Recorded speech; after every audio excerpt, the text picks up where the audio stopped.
All right, so let's see how to use these or let's see how to operate with these inverse trig functions. Okay, so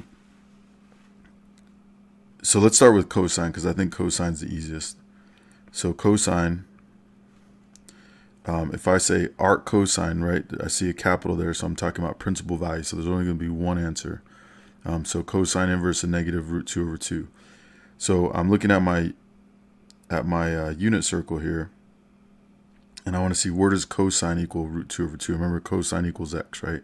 In the unit circle, cosine equals x and sine equals y, right? And so when I'm looking at this, I see there's a negative root 2 over 2, right?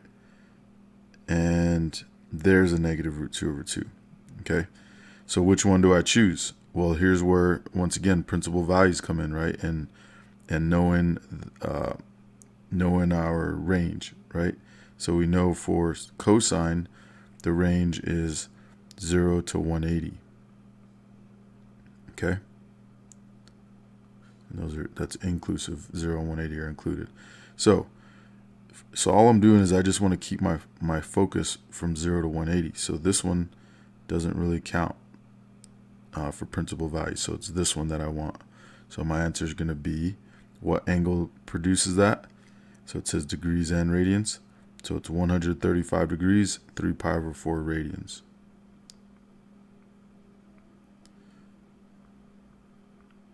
All right, and those are the answers. All right, so let's do number 4, arc cosine of positive root 2 over 2. So once again, I can get positive root 2 over 2 multiple places. I can get it here. I can also find a bunch of coterminal angles with that. But which one is from 0 to 180?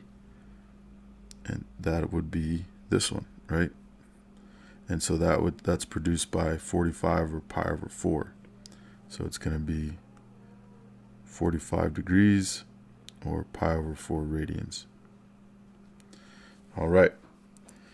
So arc cosine, cosine inverse, same thing, right? Different ways to write the same thing, but remember that the range is 0 to 180. Okay, so that's how we do cosine inverse or arc cosine of principal values. All right, so now let's talk about sine. So sine, we know that sine equals y, right? So if we have sine of a positive value like this, it's actually pretty easy because, so remember, this is where sine is, right? So the positive values are all right here. And so if I say arc sine of 1, where does sine equal 1? And then remember, that's where y equals 1. That would just be right here at 90 degrees or pi over 2. All right. So that's pretty straightforward. If we're looking for a positive value, it's going to be right here, and we're looking at all these, and it's pretty easy. Okay. Now, here's where it gets a little tricky with sine inverse of negative 1/2. So I know negative 1/2. I remember that our range for sine is from negative 90 to 90, and that's included, or negative pi over 2 to pi over 2 if we're dealing with radians. And so negative half happens right here, right? That's where y equals negative 1/2 is at 330 or 11 pi over 6. But remember that we don't want 330. Our range is from negative 90 to 90. So we want this to be negative 30, negative 45. And if you want to write this on your unit circle, you definitely can. Negative 60 and then negative 90. Okay, so we're going from negative 90 to 90. So now that we have that, now it's pretty straightforward, right? Negative 1/2 is right there. So that's going to be negative 30, or if we're dealing in radians, negative pi over 6. Okay, we should probably put the radians here too. Negative pi over 4.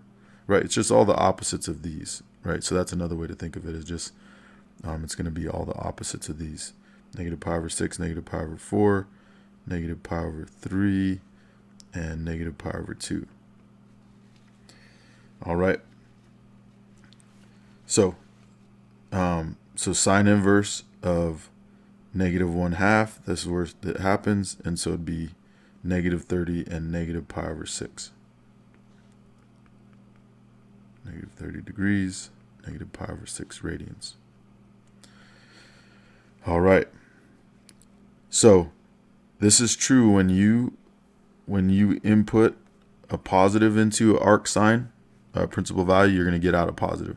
When you input a negative, you're going to get out a negative. And it's always going to be the opposite of what you would have got. So you can actually think about, you can just stay in this first quadrant.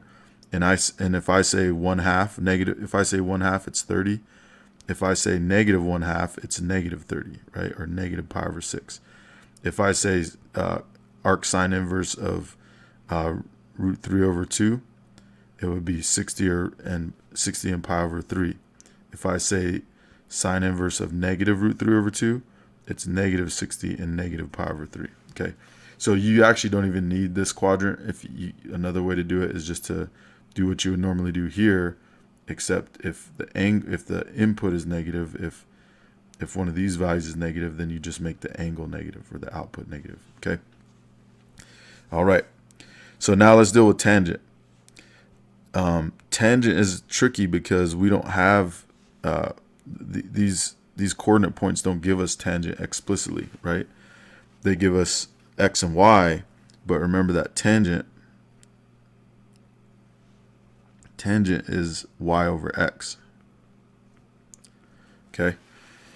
So one exercise that might be a good thing to do is to just go through and find all your tangent values around the unit circle, or at least in the first quadrant, and then you can extrapolate throughout the whole unit circle. Okay.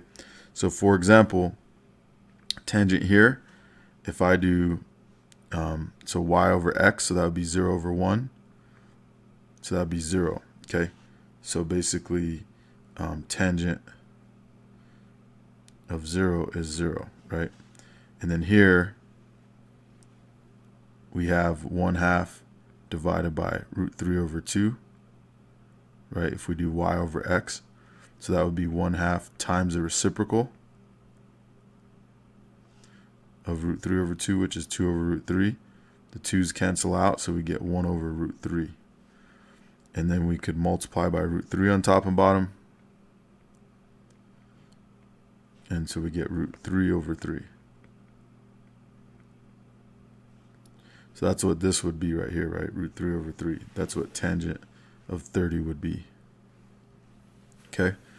And then here we have root 2 over 2 divided by root 2 over 2, which is just 1, right? Anything over itself is 1. So tangent 45 is 1.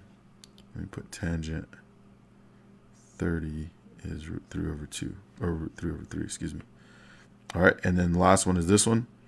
So tangent 60, that would be root 3 over 2 divided by 1/2. So that would be root 3 over 2 times 2 over 1. 2's would cancel out. So you just get root 3 over 1, which is just root 3. Okay, so root 3 there, that's what tangent of 60 is. Okay, and then tangent of 90 is undefined because we have 1 over 0.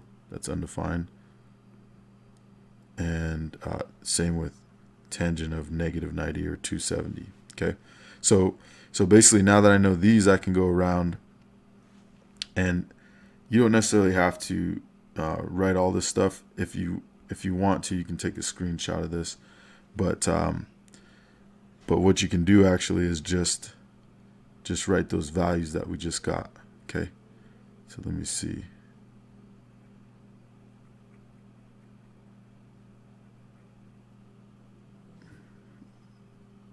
Sorry about this. Eraser's not as...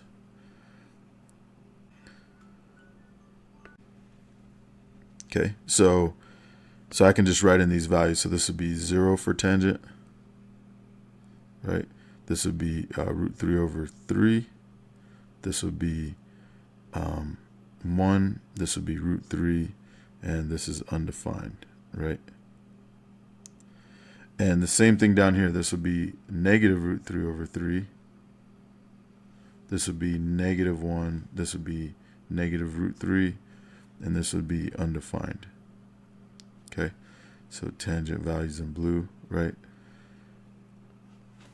All right, so that's a good thing to have on your unit circle, because then now you can identify any of these that you need, okay? So going back to our examples, oops. So if I put those values in for tangent, 0, root 3 over 3, 1, root 3, and undefined, then this is negative root 3 over 3, negative 1, negative root 3, and still undefined. Okay. All right, so now it makes it pretty straightforward. So if I say, what is arctan or tangent inverse of negative root 3 over 3, then there we go, right? It's going to be negative 30 pi over 6. Okay, so it'll be negative 30 degrees or pi over 6 radians. Okay, or if I say, what's arctan of negative root 3, here's negative root 3, and that's produced by negative 60 and pi over 3.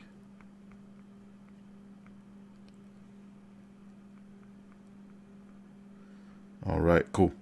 So just remember your intervals or your ranges, right? So this is negative 90 to 90. So your answer should always be in that range, right? If you end up with something like, 180, or especially in the 200s, like cosine can be 180, right? Cosine can be anywhere from 0 to 180. But for tangent and cotangent, if you have anything bigger than 90, that can't be the right answer. And with cosine, if you have anything negative, that can't be the answer, right?